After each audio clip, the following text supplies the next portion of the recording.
Hey fourth graders, today we're going to be working in our social studies notebook.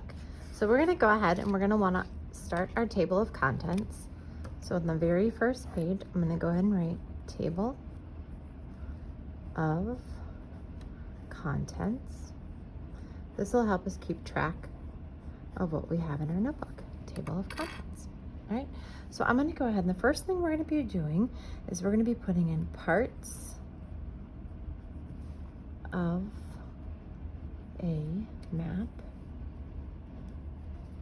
of a map, and it's going to be on page 1. So just like we always do, we're going to go ahead and we're going to skip a few pages.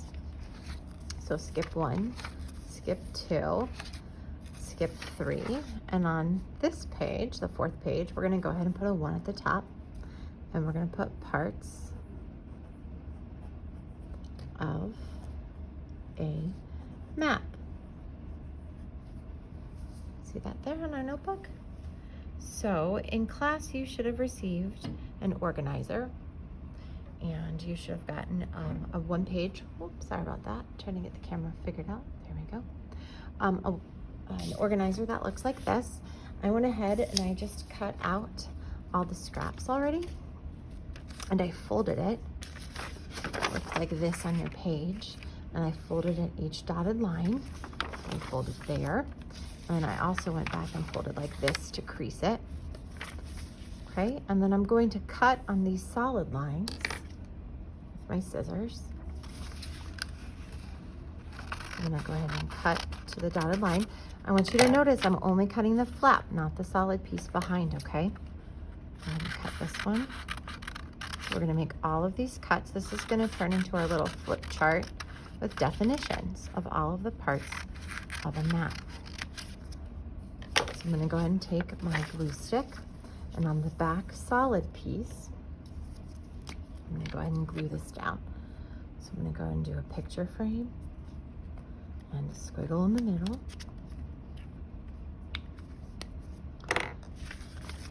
And put it on my page, just like that. So what I'm going to have is a full blank back page, and then all these flip for definitions right here, okay, for parts of a map. For me, I kind of like to go ahead and flip them open and then just roughly draw a little line underneath. It doesn't have to be perfect, but this just kind of lets me know what space I have behind the flap to write my definitions. And if you can see through the notebook, we kind of have about 3 lines. So you can see the spaces there, okay? So now we're gonna wanna go ahead and pull out our story, our text here. It's going to look like this, parts of a map. And I'm going to go ahead and I'm going to use my highlighter. So as I read along, open the camera there, sorry. As I read along over here in my story, in my text, I'm going to highlight when I come to these important words so I can find the definitions. So let's go ahead and get started. Parts of a map. All maps have certain basic parts. Every map has a title. I see the word title over here. A title that tells what the map is about. So I'm going to think in my head, well, what is a title? And a title, the purpose of a title is that a title tells what a map is about. There we go. So the title is going to tell us what the map is about. There's my definition. Every map will have a compass rose too. All right, well, look over here. Here's our word compass rose. So compass rose. What is a compass rose? The compass rose shows direction. So a compass rose shows us direction. So I'm going to open that flap. I'm going to say a compass rose shows direction. And I'm going to notice right here we have a compass rose. All right, and on the compass rose are going to be the directions, and we're going to get to that in just a minute, okay? So the compass rose, I might add more information to that. I don't know, I've got a little space left here. I'm going to think about that. Let's keep reading. The compass rose helps you match the direction of the piece of paper to the actual direction on the earth. So this is going to help us in figuring out what direction are we going. Cardinal directions are the 4 main parts on a compass. All right, I know I don't have that word over here, but that seems important because it's in bold letters. So I'm going to go ahead and I'm going to highlight that. The 4 main parts are north, south, east, and west. So north, south, east, and west. Those are going to be my cardinal directions. On most maps, the top arrow points to north. You can see that here. And the bottom arrow points to south. West is on the left side and east is on the right. The points in between the cardinal directions are called intermediate directions. Here comes another bold word. The intermediate directions are northwest, northeast, southwest, and southeast. So I'm going to go ahead and highlight that one too. And then I'm going to notice they're right here. There are my intermediate directions. Inter means between. It's Greek and Latin for you right there. The objects on a map are shown using colors or symbols. So symbols are really important here. Symbols are pictures on a map that stand for something in the real world. Maps use symbols to show many things in a small space. Symbols make maps easy to read. So I'm gonna look over here. Do you see all of these? These are my symbols. So I'm just gonna kind of draw a little arrow and circle those. Those are all my symbols. Those are important. So I can see if there's a plus sign, that means that's the highest elevation. A city is going to be with a dot. Capital cities are going to always be shown with a star. The map key, oh, here's a bold word, and it's over here too, shows what symbols on the map mean. All right, so this is really important. I'm going to go ahead, get ready to write that down. So a map key, a map key shows what symbols on the map mean. Go ahead and move my hand away so you can see that. That's one problem with your teacher being left-handed. Sorry about that, guys. So a map key, there we go, shows what the symbols mean. So we know from the map key what all of these symbols on the map are going to stand for. All right, let's keep reading.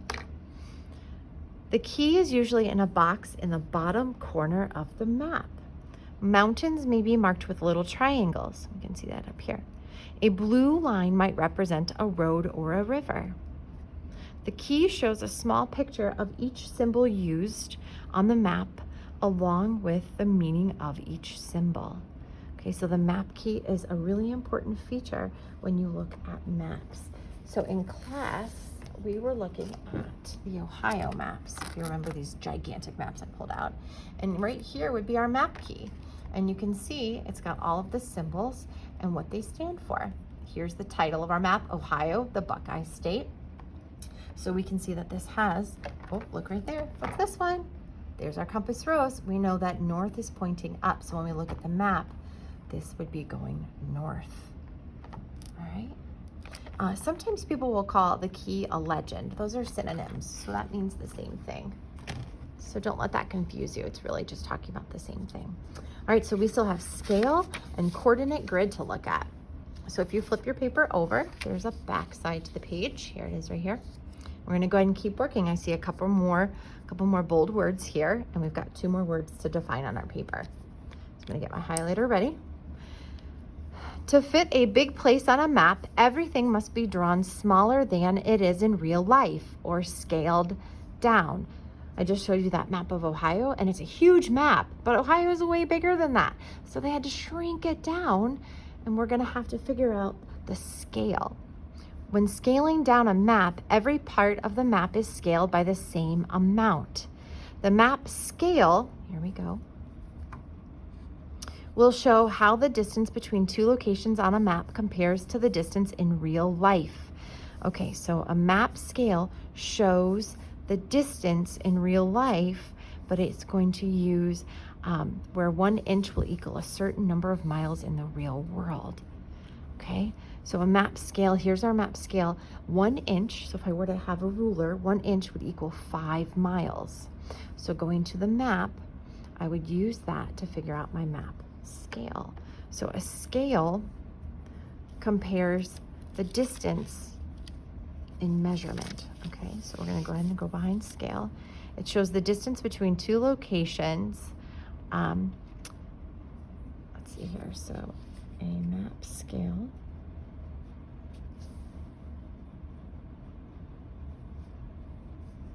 shows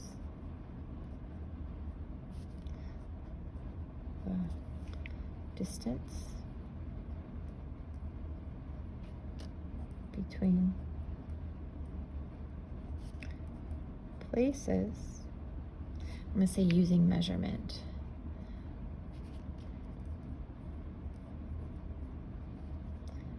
So we're going to see on a scale that they usually have about 1 inch, and you're going to see what 1 inch equals.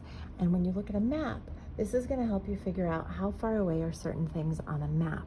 Because we know if we look at this map right here of the world, 1 inch is not going to equal 5 miles. So this is going to have a different map scale, and it's going to show us for every inch, it's an equal to how many miles. So when we start to measure distances, we're going to need to use rulers, and we're going to figure out, well, what is the scale of that? Okay. So here we go. For instance, on a map of New York City, the scale might be 1 inch equals 5 miles. In other words, to get from one place to another that is 1 inch apart on the map, you would really go 5 miles. On a world map, 1 inch might equal 500 miles or more, because you're going to have to scale it down even smaller. It depends on what you're looking at, the area that you're looking at. Map makers use different types of scales. A linear scale uses a straight line. Okay, and we see in the word linear, we see the word line. Do you see that? So a linear scale uses a straight line. It looks like a number line or a ruler. A word scale just uses words. So the word scale uses words. For example, the scale might say 1 inch equals 500 miles. So this is going to be our linear scale. It's going to show us that straight line. But a word scale would just let us know in words what the measurement would be. Maps usually have a coordinate grid. A coordinate grid. Here we go. There's our last one down here. To help you find places quickly. The coordinate grid divides the map into spaces. The grid uses lines to make rows and columns. All right, so let's go ahead and add that in our last flap. A coordinate grid. I'm going to say a coordinate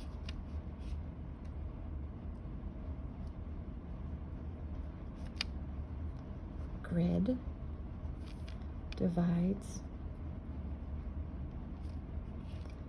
a map using rows and columns.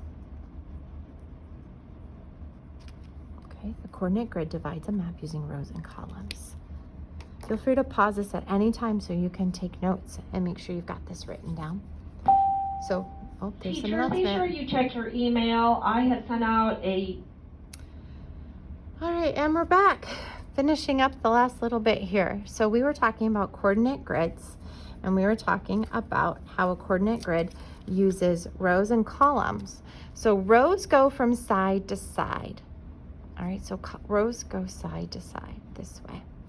Columns go from top to bottom, Every place on a map is just one row and one column. Geographers use pairs of letters and numbers to quickly identify a place. So if we look closely at this, we can see here are our letters and here are our numbers. And so if we want to know, well, where is Cape Town? So we're going to see, okay, well, what column is Cape Town in? It's going to be G. And then what row is Cape Town in? And it's going to be 5. So with the coordinate grid direction, we would say that Cape Town right here is G5. So this is another way of determining where places are, is using the coordinate grid. So in class, we're going to be working on identifying all of these things in a map, and we're going to be using rulers to measure distance between two places. And we're going to have to make sure that we are looking at the scale to understand what measurement is that scale trying to show us. All right, I'm going to go ahead and open this up so that if you have anything else you need to copy on down, that you can find it. You can pause this video, or you've got your text that you can refer back to as well.